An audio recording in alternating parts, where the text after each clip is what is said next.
who's joined us today. My name is Lana Hansen. I'm the Executive Director of Texas Blue Action Democrats. And I'll start with a little bit of housekeeping. We are recording this. We will put it on our YouTube channel so anybody can reference it there moving forward.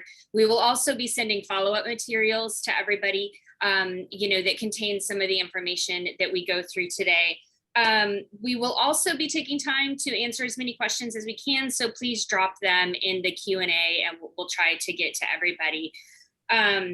I want to introduce some very special guests that are here with us today, and that is Senator Wendy Davis and Representative Donna Howard. And we also have the Vice President of Texas Blue Action with us, Michelle Moon Reinhart, who will run through the training after we talk to a couple of my personal sheroes who have really been in this fight at the front lines, doing what they can to protect us against situations that we are seeing with what is happening or what has happened with Roe.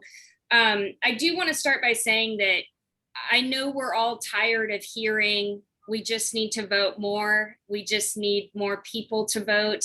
The answer isn't necessarily that simple. We all understand that, but we also need to understand that 5.6 million Texans did not show up and vote in 2020, which was a presidential election. And if we want to turn this around, we have to elect people that are going to protect our rights. And so that starts with working our circles and being the best voting type of influencer that we can with the people we know, and then outside of that network as well. So that's what we're here to learn tonight, is to try to help all of us to show up with everybody we know in our network in November to turn things around here in Texas. And at that note, I want to start with by asking Senator Davis, maybe you can just talk to us a little bit about what it means now that Roe has been overturned at the federal level, and what can we do moving forward? Thanks so much, Lana. And thank you all so much for joining tonight and for your support of the work of this incredible organization. We know that we are in the situation that we're in right now because years and years of hard work went into bringing us to this despairing moment. And we got here not overnight, and we got here through political action. The only way we will overcome this moment is going to be through political action. I feel like so many people do across this country right now, just the desire to just burn the whole thing down, and to have some quick relief from the terrible despair that we're all feeling. And I personally am feeling it not only because of the stripping of our reproductive freedoms. I feel it because I understand, as you all do, what is to come, that this is a beginning, not an end. I feel it because I've always considered the Supreme Court to be our salvation against our worst selves. And in this moment, they've become our worst selves. I feel it because I'm a grandmother, and I know, of course, Donna is as well. And this visceral fear that we have for the safety of the children that live in this country because of runaway gun owners is just overwhelming sometimes. And so the stakes are so important. And I know that in moments like this, it's incredibly hard to feel hope. And I think it's really important for us to wrap our minds around the idea that hope is hard work, actually. It's not some glossy-eyed vision, starry-eyed ideal of a reality that doesn't exist. It's not just a feeling that will help move us from the point that we're in. It is a dedication to believe in our ability and our power to make change, and to understand and to embrace the idea that that can only really happen through the political process. There are, as Lana said, millions of people across the state who don't vote. And as someone who's run statewide here and actually saw the worst voter turnout in a midterm election, I don't know how long, but in 2014, not only in Texas, but around this country, we had the most incredibly low voter turnout, and it helped to lead us where we are right now. People don't vote if they don't feel like their voices are going to make a difference. And that's really the work ahead for all of us. And that's why the work of Blue Action Dems is so important. Blue Action Dems believes in the idea and the tactic that strangers calling strangers isn't nearly as effective as organizing ourselves within our own communities, giving people the training to understand what a precinct is, how we take our precincts block by block by block and do only our small but incredibly important part to deliver the overall voter turnout that's going to be essential to elect people like Beto O'Rourke and all the other great Democrats on the statewide ballot. And your work to support this organization through donations and through your time cannot be stressed enough, because the only way we will rebound and regain our democracy, truly, not to sound catastrophic, but the only way we're going to do that is door by door, block by block, precinct by precinct, community by community, until we've realized the kind of turnout that is going to change the tide here in Texas. Those voters are there, and it's up to us to help them fight through their own discouragement to believe in the power that they have to make the change that we need. Thank you, Wendy. And I mean, thank you for your continued support of Blue Action. I know as a candidate and somebody who's been an activist in Texas, you know what it takes to win these elections. And so that means a lot coming from you. Let's talk a little bit about, is there a path forward with Roe? If we are able to turn the tide here in Texas, and we'll speak to Representative Howard about what it means locally, but federally, what does it look like long term for us now that this has happened? Well, I mean, long term, the strategy has to begin with restoring voting rights in this country. And we've got some really pivotal US House and US Senate races that can help us to achieve that goal. I was just on a call right before this one, helping to support Mandela Barnes, who is running for US Senate in Wisconsin, the most winnable pickup seat that we have, to oust the horrible Ron Johnson and to bring a bold voice into the US Senate. Not just a person who is a Democrat, but a person who is a Democrat with a bold vision and a bold idea of why voting rights matter so very much. It underpins every other right that is at stake right now. So that's got to be job one. Voting rights has got to be the issue that we fight with all of our might to restore. And of course, passing the Women's Health Protection Act is an incredibly important piece of protecting our reproductive rights as well. We all know that the US House passed that overwhelmingly. The US Senate, even though it is a majority Democrat, has failed to pass that and failed to protect the women and others who can become pregnant across this country. And adding to the number of Democratic senators there and bringing Democrats on board who will believe in the idea that a filibuster should not get in the way of our voting rights and our reproductive rights is their job.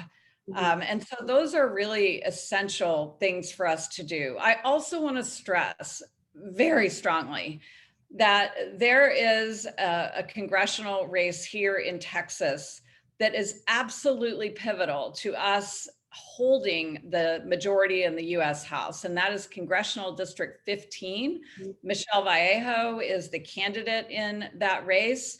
She came through a really tough primary. She is such an extraordinary young woman. I get chills just thinking about all that she can achieve if we give her the opportunity to be a voice for her district and for the state and for this country. It's going to be a really tough race. It's truly the only swing seat left in the state after the last round of redistricting. And if you are thinking about focusing your efforts on a national race, I hope you'll look at Congressional District 15 and Michelle Vallejo, who will truly be a fighter and a voice for women's reproductive freedoms and for the Women's Health Protection Act that we so desperately need. Yes, I mean, incredible candidate. And she squeaked through that runoff. What did it end up being? 38 votes or something. I mean, it was really close. So really impressive fight. And you made a really good point. A lot of people are feeling pretty downtrodden after redistricting and like, we don't have a chance here, but we do at the state level, right? Because redistricting and gerrymandering does not affect our state level votes. And so Representative Howard, what does that mean for you and your position in the House if we elect a new lieutenant governor and can bring a new agenda to what y'all see coming up in 2023 for the legislature? Thank you. I have so many emotions and thoughts going through my head right now. And let me first say that you may hear a grandchild come through the door. I, like so many other grandmothers, helping raise my grandchildren. I am a person of means. I have resources. I know how to get things done, and yet it still takes a village. And we're asking people to continue pregnancies that may or may not have those resources. It's hard enough for my family. I can't even imagine what it's like for those that do not have access to the kinds of supports that you need to raise a family today. That being said, I'm also reeling from the fact that we as Democrats have not done what we needed to do over the past 50 years. We took for granted certain things, like the Supreme Court, which has turned its back on us. Here in the state of Texas, I will tell you that Representative Sarah Weddington, after Roe v. Wade, when she became a state representative, she actually had legislation to repeal the pro-Roe statutes that are confusing and confounding us right now, and that did not pass. The fact is that right now, abortion is still legal in Texas under Senate Bill 8, up to 6 weeks gestation. That being said, the Attorney General and leadership have confused and confounded everybody by talking about the pre-Roe statutes, which criminalize abortion. And so right now, what has happened is, again, a de facto ban on abortion in Texas. We saw that Whole Woman's Health has moved out. Planned Parenthood is not providing abortions, though they are providing contraceptive, family planning, well woman's checks, all those things that we need to make sure people know that they still have access to.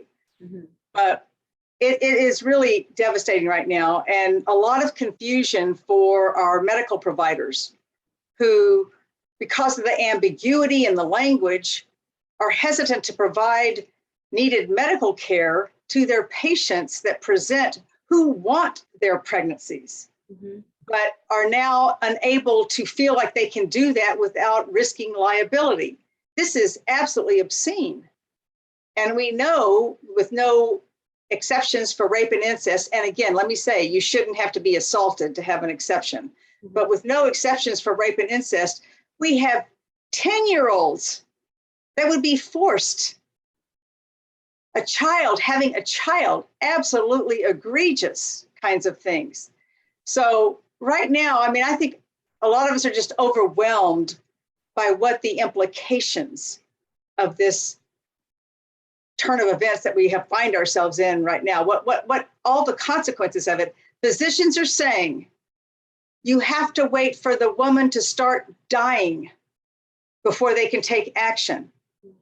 She has to start dying in a state where we already have one of the highest rates of maternal morbidity and mortality.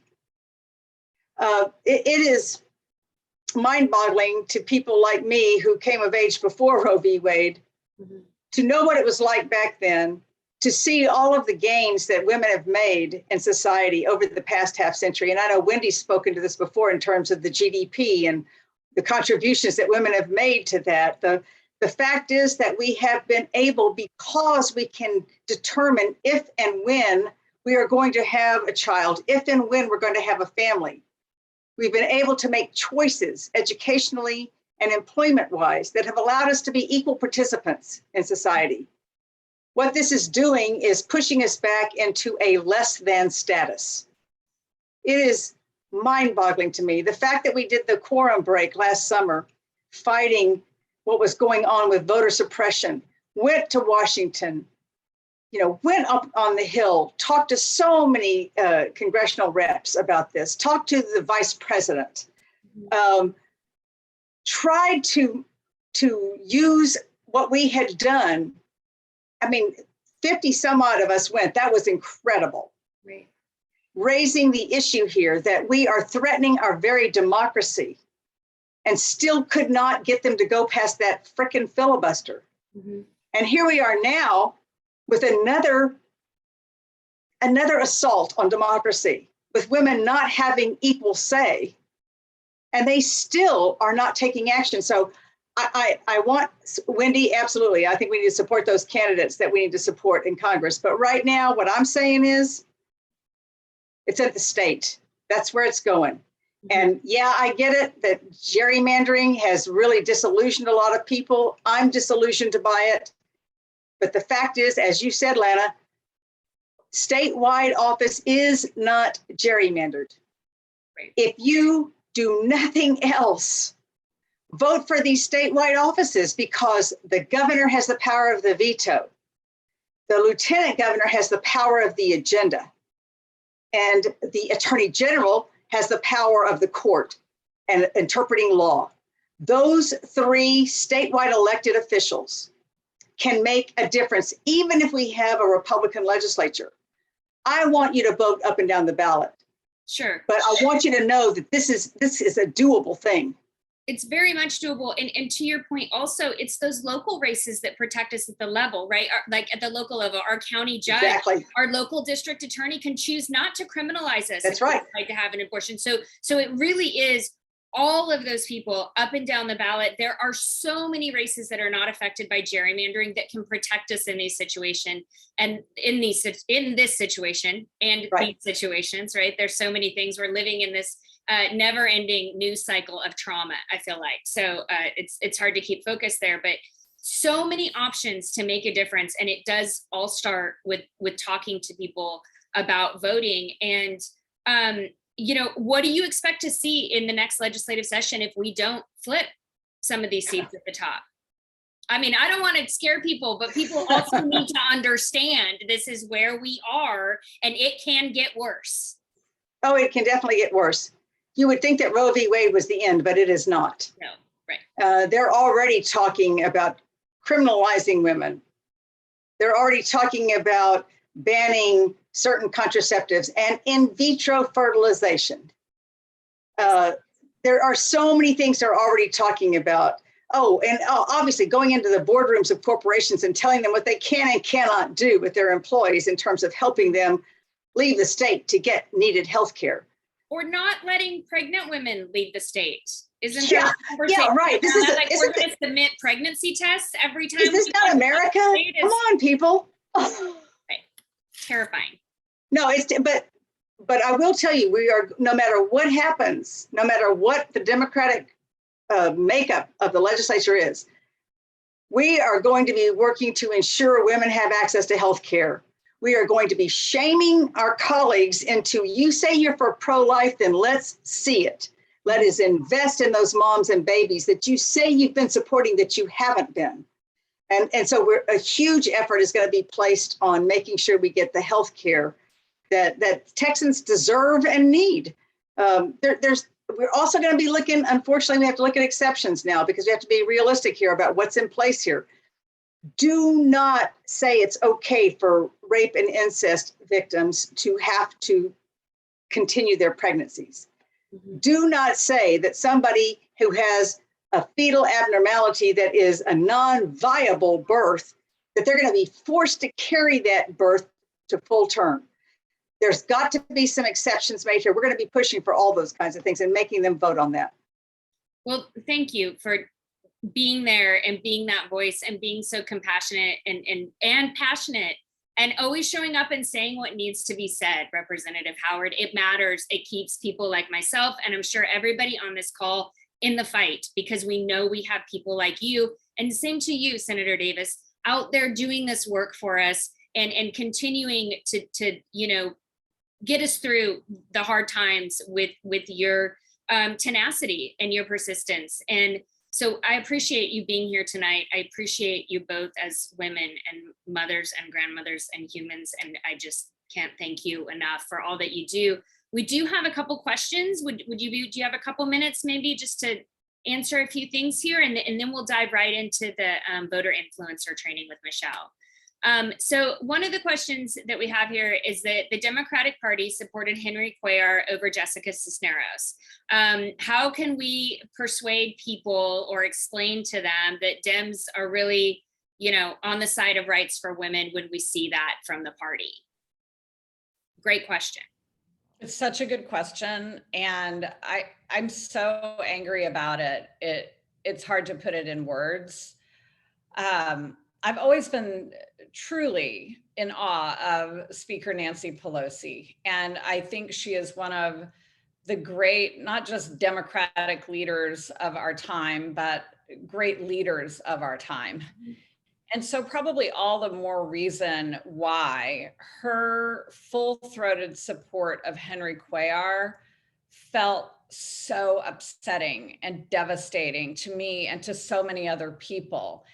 And I know you feel the same frustration where you saw her and other Democratic leaders talking about the fact that we needed to get rid of these anti-choice Republicans, and we need to make sure that our kids are safe from military assault weapons and all of this talk. And yet Henry Cuellar voted 70% of the time with Donald Trump. Mm-hmm. He has, I think, an A or at least a B or B plus rating from the NRA. He is the only member of the US House who voted against the Women's Health Protection Act, who is a Democrat. And we had an opportunity to elect someone who is 100% a Democrat, not 30% a Democrat.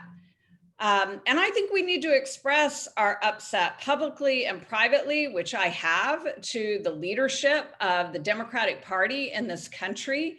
We cannot expect that we are going to energize and excite young voters about supporting Democratic politicians who sell our very values down the river in favor of, I don't know what. It's hard for me to comprehend why they think it's a good idea that Henry Cuellar continue to be in that seat. And so I'm going to keep supporting people like Jessica, and I'm going to continue to be loud and proud about it. And I think loud, is necessary when it comes to expressing our disappointment and our anger with our elected officials, whether they're at the state level or the national level, who are selling us short.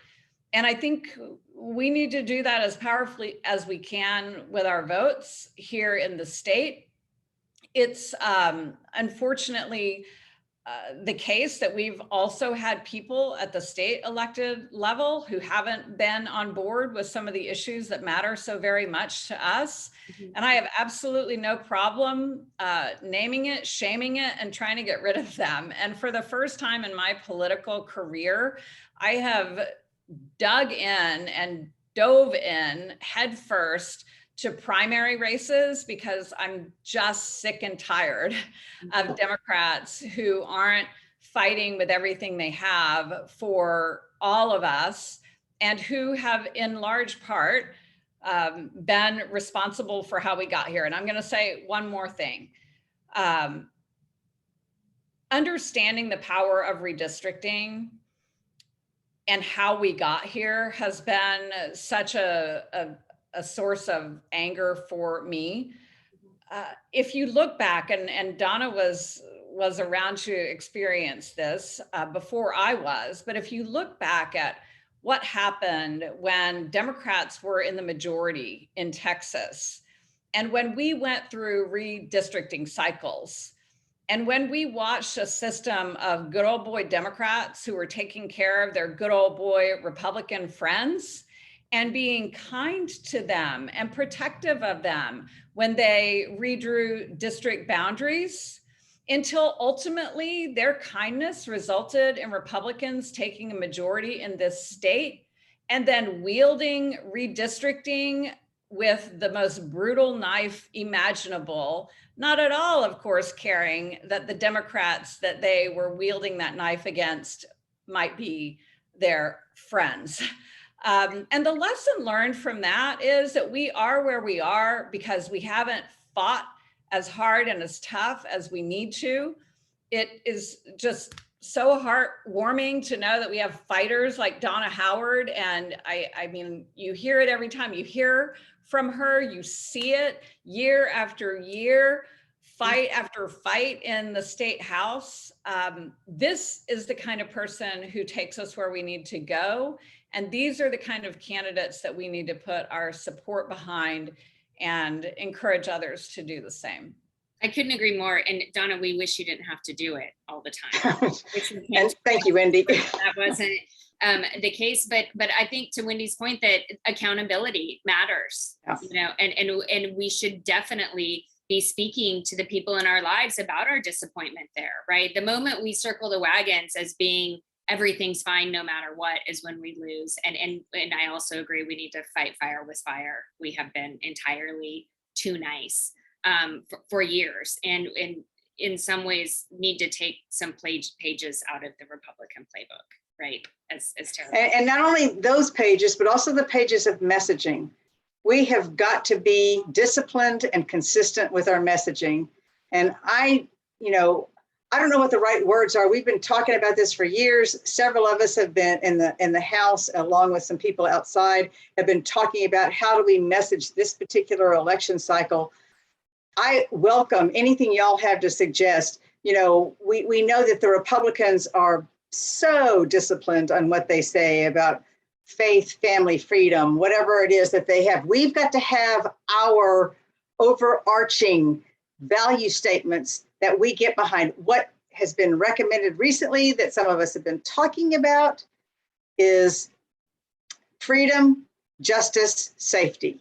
Whether those are the right words or not, I don't know, but we've got to have them, and we've got to embrace them, and we've got to make them ours, and we've got to make sure that people out there know what we stand for and what we're fighting for, and that it is mainstream Texas values. I mean, you all have seen it.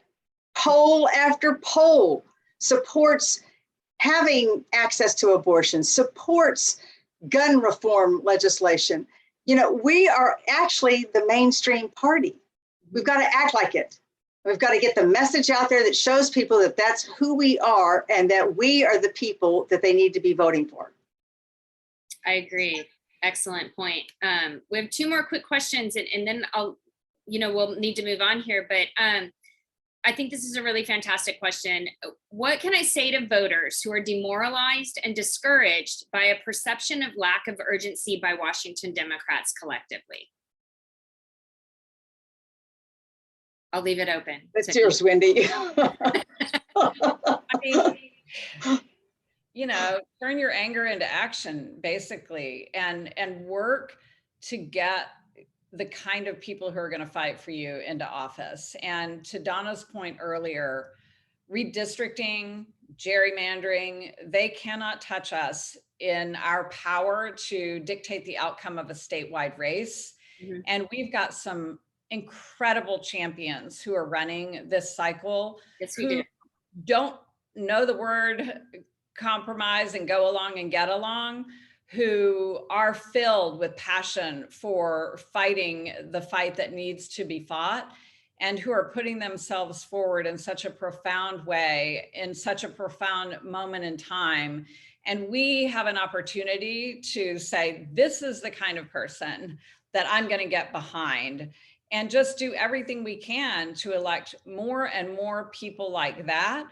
And honestly, to start paying greater attention to primary elections and make a decision that we're going to support people who we know are going to bring the kind of fire that is necessary in such a dire and important moment. Yes, and that's such an important point, Wendy. And this is something at Blue Action that we really stand on a soapbox about and beat the drum about, and people do not listen, is the investment in primary races. I mean, so many candidates are decided in those races, right? Like in Travis County, the primary decides who's going to be the elected official in that seat. And in addition, for the national narrative, if we start showing real investment in primaries in Texas, people are going to pay attention to then our general election, right? And we're going to see more investment and more work in our state, because they're going to say, hey, look at all these people who showed up for the primary. But more important, then you're really picking who's on your ballot. But so many people sit that out. And this seems like a perfect segue into moving into our voter influencer training here, because this is an opportunity to turn everybody in your life into a voter for every single election. The primaries, the midterms, the general, the municipals, people, it is a muscle, and we want you exercising it every single time. So again, Representative Howard and Senator Davis, thank you so much for being here and your continued inspiration. We need more people like you. And thank you all for what you're doing. We are so appreciative. Thank you. Thank you. And with that, I'm going to turn it over to Michelle Moon Reinhardt, who is our Vice President of Texas Blue Action, and she is going to go through this training with you. Please feel free to ask any questions along the way, and I'll try to monitor those and make sure we get those answered for you. Awesome. Thank you. And wow, what inspirational words we got tonight. So what we want to do is we want to turn some of those words into action and get you the tools you need to really start working your circles. So what I want to do, and what I want you to think about is I want you to think about this training in kind of three buckets. Okay. And I know a lot of you on the call, and a lot of this might be repetition for you, but you're going to be the trainer next. Tag you're it, because you're going to be sharing this information widely with your friends and family and coworkers and all things voting. You are going to be the expert when you leave this session. Okay. So that is the goal that we're after today. All right. So as Lana said, 6 million registered Texans did not vote in 2020. These are people who were registered and just didn't go.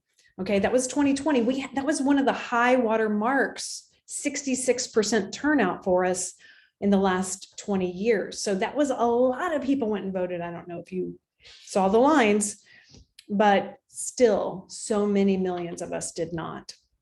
So what does this look like over time? I just want to give you a quick perspective that Democratic candidates have been increasing their turnout in Texas over the last few cycles. Especially look at the difference between Obama in 2012 and Biden in 2020. As the Republicans become more radicalized, we are picking up voters, and we are changing in Texas. We're becoming a majority minority state, and we have lots of transplants coming. So the margins are getting smaller and smaller. In 2018, Beto lost to Cruz by 200,000 votes, basically. Those were people, there are people in our congressional districts, there are people in our circles who did not vote in 2018. Midterms are tough for people to realize what's at stake. With Roe being overturned, you've got the state really becoming so much more important, as you heard. Okay, statewide races, where it's at. So this is what you need to tell your people. Statewide races is where it's at, y'all. Okay, so first section of our training is going to be about Texas voting rules. If you're new to this concept, I want to run this through with you. Now, Atlanta's going to drop a link to this training booklet in the chat. This is a Google Doc. It's a PDF. Download it. It's got all the details that I'm going to go over tonight. Okay. And anything we don't get to, it's probably in there. So know who needs to register. We do not have online registration in this state. We are one of 8 states who do not allow online registration. We have to fill out a dumb form. I know most of you guys know that. So even if you go to a website like registertovote.org, which Lana's going to drop in the chat, it's still going to mail you a form that you have to sign. Original signature is required on all voter registration documents. So you must sign it if it comes to you and send it back. Otherwise, you are not registered. How do I know if I'm registered? Well, you can go to vote411.org. You can go to votetravis.com and put in your information, and it will tell you what address you're registered or if you're registered. The last day to register is a full month before the election, y'all. October 11th. They don't make it easy. I just looked up Ohio's rules because my daughter moved there. They can register the day before the election. Not that I'm bitter. Okay, so when do you need to re-register? When do you need to register? You turn 18. So start thinking about those people in your life that are 17, 16. Let's get them in the system. Did you change your name? Did you get married? Did you get divorced? Did you change your name legally? You need to re-register. And then the other one is a huge one. Did you move? There's a lot of people moving, y'all. All those people need to register at their new address. So this is where you can really take action and make sure they know that. And there is an actual deadline. The other thing that you should know, if you're talking to anybody, is that if you do have a felony conviction, if you're off paper, if you're off parole, if you've paid your debt to society, you can also re-register in Texas. Okay, now we want to understand the voting in person bit. And this is where people get kind of confused. And I just want to go through just a couple of key points here. And I know this sounds really basic, but you have to vote in the county where you're registered. And I know that sounds really basic, but I had a friend of mine call and say, oh, my son's at school, can he vote there? And I'm like, well, is he registered there? So some people think that this goes with you like a driver's license. It does not. It is a county specific registration. You need to have a photo ID. I have a link in there that tells you all the photo IDs that are okay. Student ID is not one of them. Thank you, Texas legislature. Your photo ID, like let's say I moved from Corpus or Goliad. I saw somebody from Goliad is here. I moved from Goliad to Austin. I still have my old address on my photo ID, but I've registered at my new Austin address. It's okay. I just take my driver's license and they'll pull up my new registration. It doesn't have to match exactly. It does have to match your name. That's why you have to re-register if you have a name change. You should be able to vote, even if your photo ID does not match exactly your address. That's not required. It is required that you prove who you are. If I moved, I would take my voter registration card with me. They're going to send you a card in the mail. I would just keep a hold of that just because I'm, paranoid. And then of course, if you have to prove your address, you can do that with something official like a bill, a paycheck, or a bank statement that comes to your registration address. I want you to memorize this date. October 24th is the first day of early voting. We need to get as many people out to vote early as possible. There is only one weekend of early voting in Texas. That's the 29th and 30th of October. That is not the weekend before the election. They're tricky. We got to make sure people know. And the polls generally 7 to 7, know your county's polls. Out in Goliad, they may do 9 to 5 because it's so helpful. So know your county's rules. In Travis County, we're really lucky because our early vote locations are also our election day locations, plus a whole lot more. And we can vote anywhere in the county. That is a county rule. That may not be the case where you are. So find out What are the rules? Now, we want to know the rules so we can answer questions of the people who are going to come to us for advice about voting. We want to know this information. So if you're not in Travis, this document is very Travis focused, and I apologize. But if you are not, then customize it for you and let us know, because we'll put it out there for other people in your area. Okay, so that is voting in person. Vote by mail is a whole mess, y'all. They just really mucked it up this time. Here's the actual application. Lana has a link to that voting application on the SOS site. I want to hit 2 points. It's a two-step process. You guys probably already know that. You're going to fill out that application. That's this piece of paper. And then you're going to get your ballot. Okay. And this is how they made it harder. So in that very first section of the ballot by mail that you fill out, they said, please provide one of the following numbers right here on the left. Texas driver's license or your social. Well, what they don't tell you conveniently is that it has to link back to the number you used to register to vote. And you can choose either or both. So they've set a trap for you. If you pick the wrong number, guess what? You're not going to get your ballot. And 13,000 people fell into that trap in March. So provide both numbers. Who can vote by mail in Texas? It's restricted. Not just anybody can.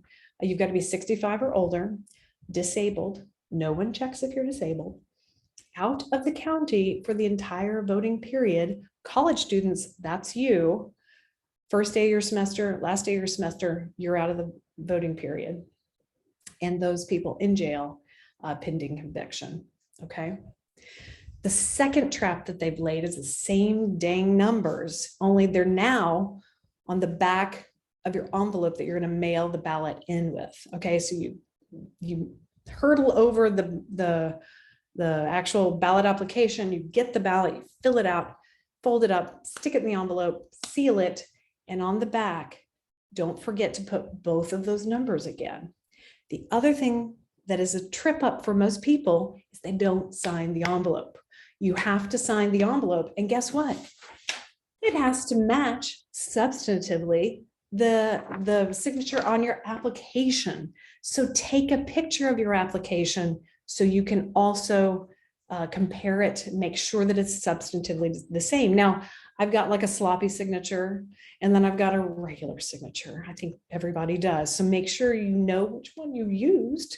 Take a picture. Okay. All right. Excellent. Know who to support. We talked a little bit about this, about the local races being so important, about the statewide races being important. Every race is important, but we do want you to really understand the statewide ballot now. So I've made a little quick slide for you. Here are your statewides. We talked about some of these with Senator Davis and Representative Howard. Beto is, of course, the one that everybody knows. But Beto can't do anything but veto unless he gets lieutenant governor. And that is Mike Collier. Go find these people, follow them on social, give them money. I know people have been dropping links already. Rochelle Garza, Attorney General. We have to replace our indicted Attorney General. He is overriding the Supreme Court, and he's taking us back to 1925 law. We're not even 50 years back. We're 100 years back, y'all. So Rochelle Garza, really, really important race. But I really want to also tell you quickly about the others. Janet Dudding. She is the first CPA to run for comptroller. We've been running the state without a CPA. Are you kidding me? Go look her up.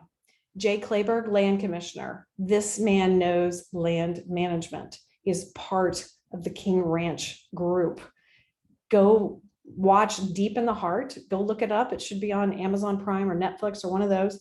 Go watch it. It's so important that we protect our state.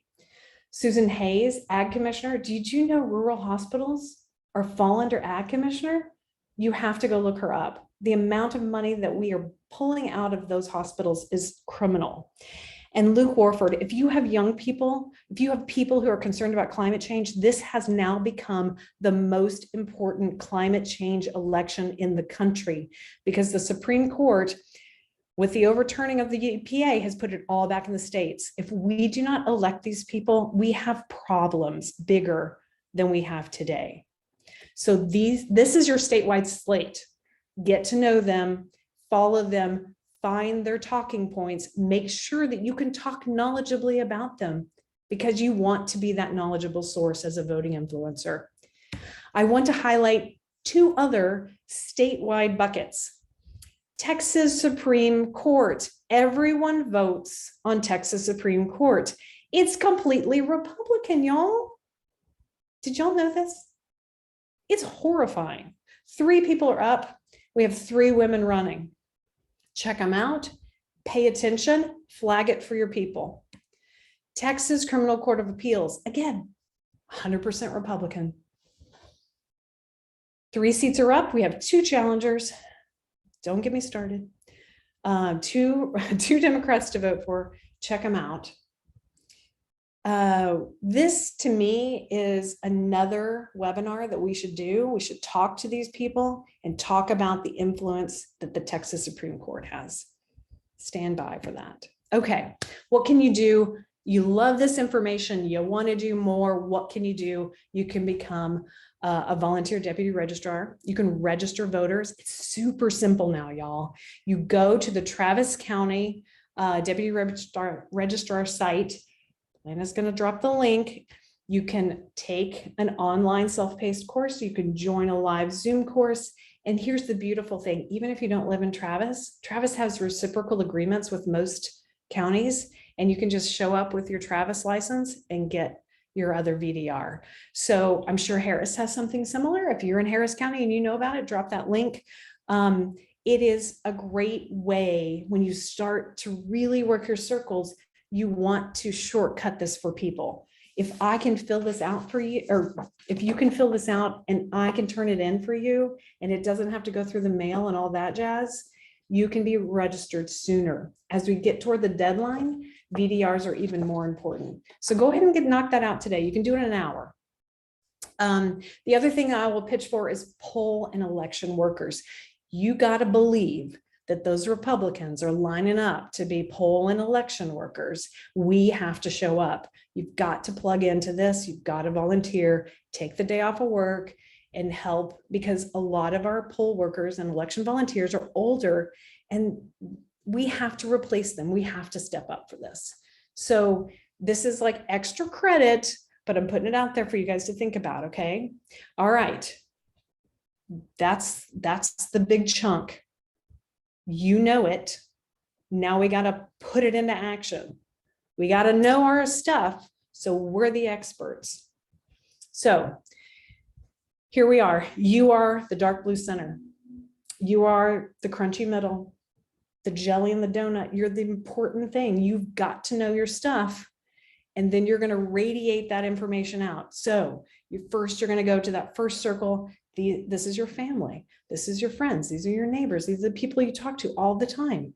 These are the people who bitch about voting and bitch about what's happening, but maybe don't do anything about it. So you've got to make sure that you're watching, you're paying attention. You know that they've got to get out to vote. It's so important this year. We keep saying that, but it keeps getting worse. We have to do something.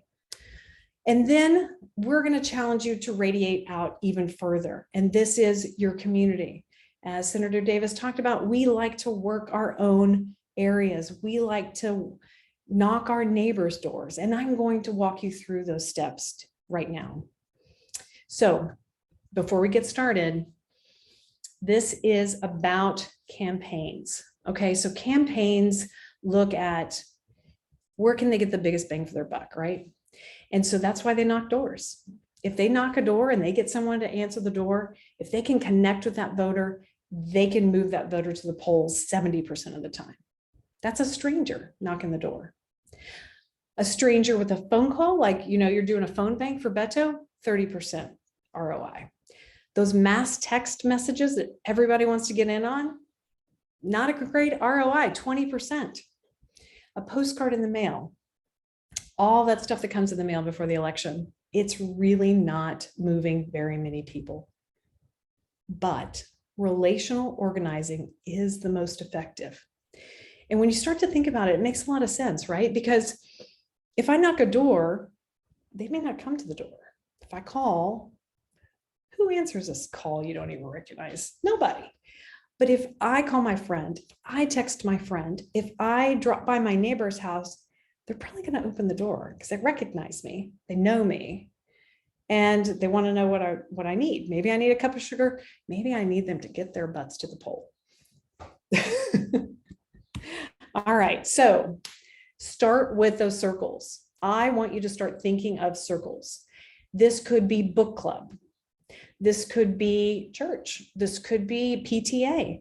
This could be, volunteer group, family group. Start making a list.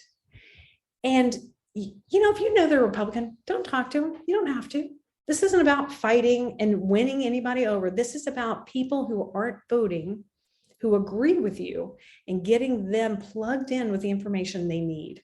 Because what is information? It's power. Knowing what to expect, knowing what you're walking into makes it powerful, makes them empowered to go do something. Okay, so in August, we're going to hit vote by mail applications hard. You have to be registered to submit a vote by mail application. So those things kind of go hand in hand. But because of the deadline for registering, I like to hit that again in September for those people who are moving in August, for those people who are, selling their house and changing locations. September is a great time to start asking people, texting people, asking your coworkers, hey, are you registered to vote? I don't know if you know there's an election coming up in November. And then just start, registering people to vote is a nonpartisan activity. As long as you register anybody who asks, it's a nonpartisan activity. And then, of course, in October, we're hitting early vote info and the statewide candidate races. Why to vote? We need you to vote. Please vote. I'm going to check back with you. Would you like to go with me to vote? I'm going to go here. I'll give you a ride, that kind of thing. So think about who you can be talking to now. Because if you could get 5 people to vote that didn't vote in the last midterm, didn't vote in the last election, that's an impact.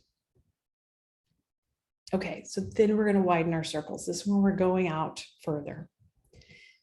And this is where Blue Action Dems comes in. And look, y'all, supporting candidates is great. We love supporting candidates. But there's so much more to voting than just voting for a candidate. We'll have a ton of people come into the polls to vote for Beto, but if they don't go all the way down, we don't really make much headway. We have to educate everybody down the list. And that's what Blue Action does. Now, this is our primary card that we did, and we'll do the same thing for the fall. We want people to know who they're going to vote for in what order when they walk into the polls. Also, they're cracking down on phones. So this folds up so nicely and goes in my pocket. This is important, especially for younger voters. They need this cheat sheet. So if you don't have a Blue Action Dems, you make your own cheat sheet. Cheat sheets are important. Okay, organizing your block. I cannot tell you how many doors I have knocked on in my precinct, and everyone's like, well, I'm the only Democrat on my block. BS. Even in Goliad, Texas, there are Democrats. I know this. And we have to find them. We have to form community so we don't feel alone in the wilderness. So we can help you. We can help you by getting a list of people. And our goal is 100% motivating Democrats to vote. We're not getting into big debates. We are people who are, somebody said, what do we do about people who are not motivated? Well, here we are. What's important to you? I would ask them. Is it important that you have a right to choose? Is it important that you get to pick your president and not the state legislature? Because that's coming. That's coming if we don't do something.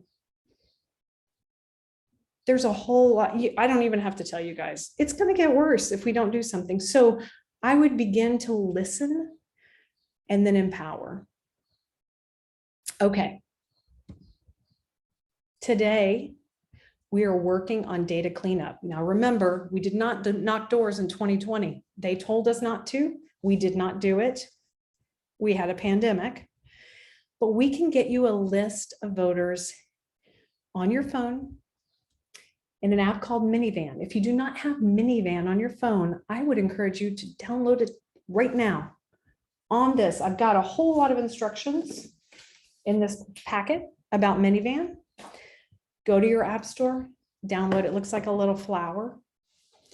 And what we can do is we can plug you into a list of voters in your neighborhood. We like to start with everybody because we want you to know how people are leaning. So you know if that's worth a conversation with them, a door knock, a conversation with the mailbox, whatever it is, right? How am I doing on time? I'm almost done.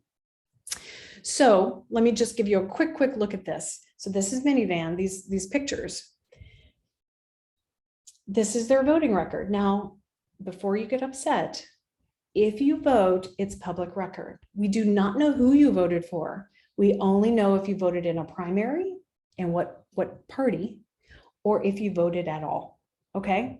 So this guy M is a guy I talked to this summer. May, the runoff. And I was walking along and he had a Biden shirt on and I was like, maybe he's one of my people. So I looked at him and I was like, well, he voted in the primary, but Trump was running. Maybe he was trying to get Trump off the ballot. People do that. Doesn't work. Don't do that. But so I went up to him and then I saw that his Biden shirt was something negative about Biden, but we did have a conversation and then I could confidently mark him as a Republican. And I just saved the party $5 to $15 because they don't have to send him anything. They don't have to knock his door. He's a Republican. He's a strong Republican, by the way. Conversely, B on your right-hand side there is a very active Democrat you can see, and might even be a volunteer for your group, right? For you, maybe you want to invite him to a postcard party or an event that we're having, right? So this can be a hint, but it doesn't tell you the full story, obviously, until you talk to people. But being able to clean up the data, did that person move? Did that person pass away, unfortunately? Did that person change affiliations? Any of that stuff can be gleaned when we talk to our neighbors. We can also look on social media and gather that information. We can also look on their bumper stickers. We can also look, there's lots of ways that you can tell how people lean, and you guys know that. This is very important to do, even if you only do your block. If we all do a little, it ends up having a big impact. And then I just want to tell you that we are not these hardcore organizing, well, we've become hardcore organizing volunteers, but a lot of our volunteers have never knocked a door. They've never gotten involved, but through us, they've learned these skills and they've become more confident in their ability to knock doors and to talk to voters and to make sure they get to the polls.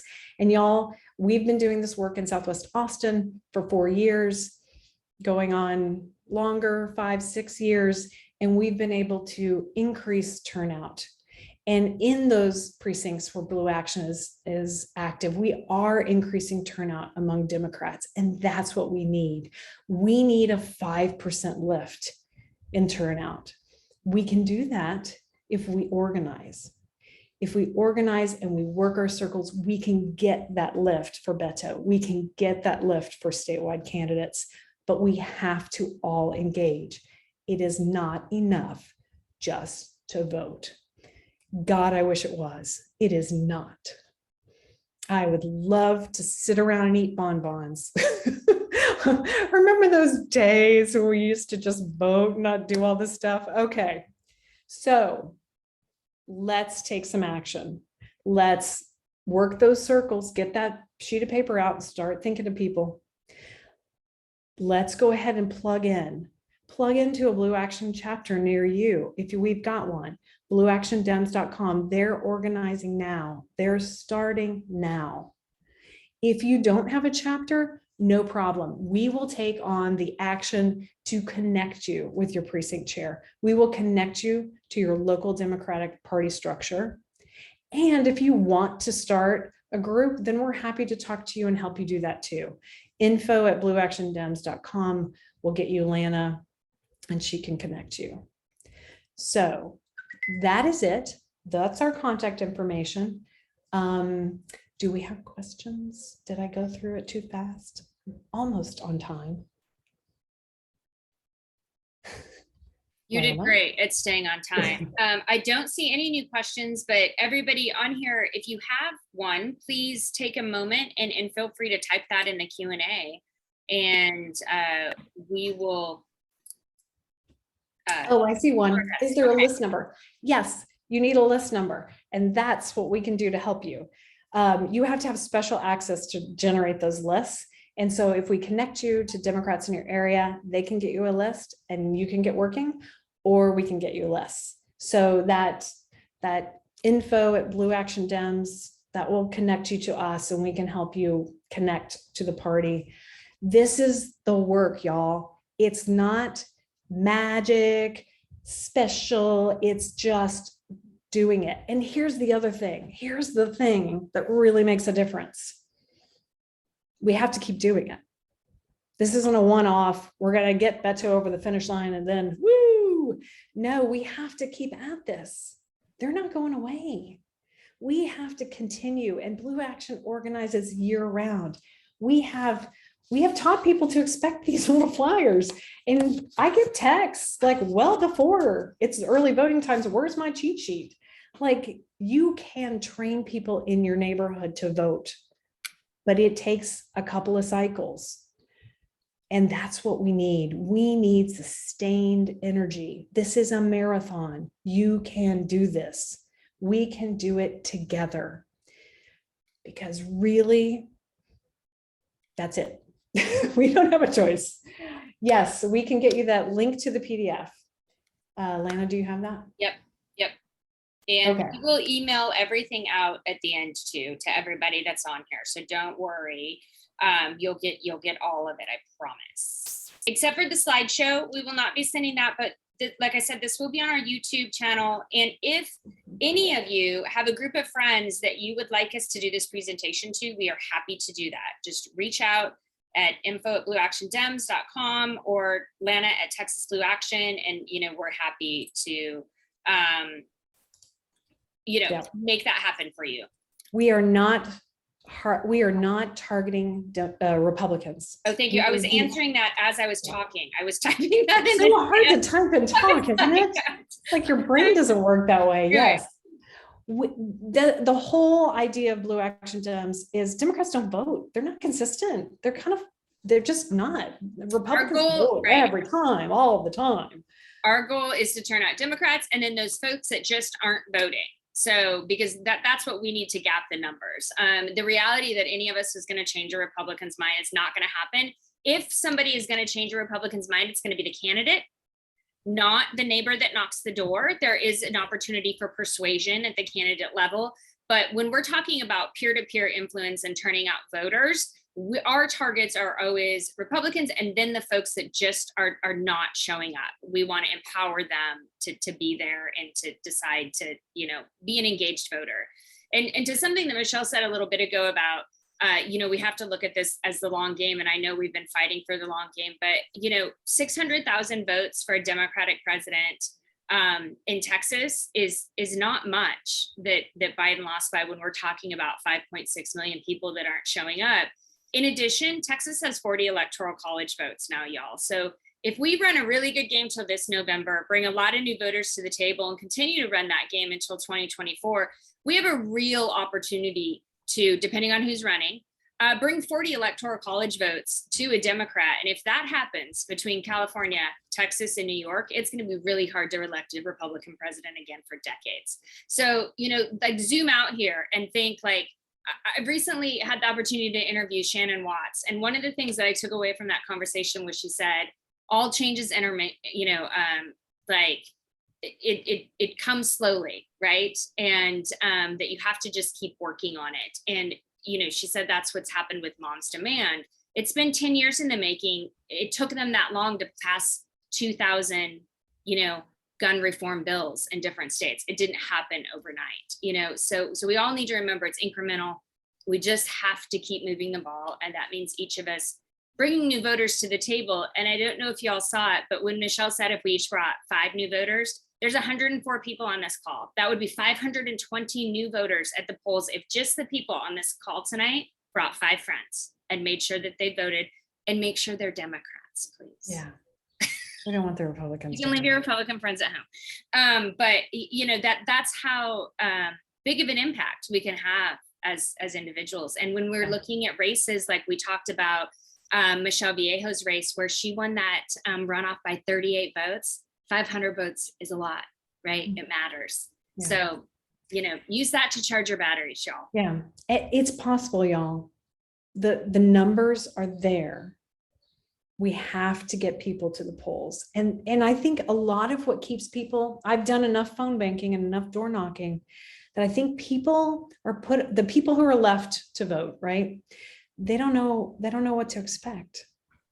If you can be that link for them, if you can say, hey, come with me, or let me walk you through it. Super simple. You're going to have your driver's license out of your ID.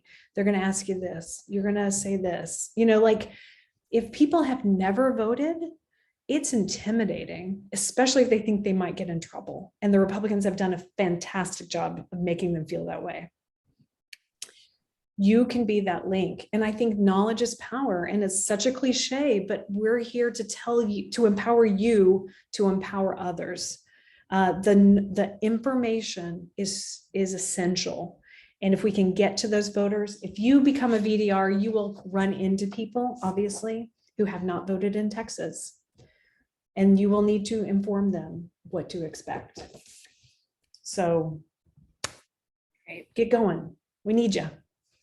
Thank you, everybody, so much for joining us tonight, and for your willingness to get involved and fight the good fight. We really have to band together and make it happen. But remember, there's more of us than there are them. We're just too quiet about it. So get real loud and don't be ashamed about it, right? We should be really proud of our values, and we should all be really proud of being Texans. And so this gives us the opportunity to do that. And, we're 109 days, I think it is, till election day. Not that I'm counting, but I am. So put it on your calendar and get to work on those circles. And like I said before, if anybody would like us to do this for them and a group of friends, we're happy to do it virtually. I will send you all the links for the things we discussed today. If any of you need help organizing in your community, please don't be afraid to reach out. I'll drop my email again in here, but we're here for y'all. Thanks again. Thanks, guys. Appreciate your time.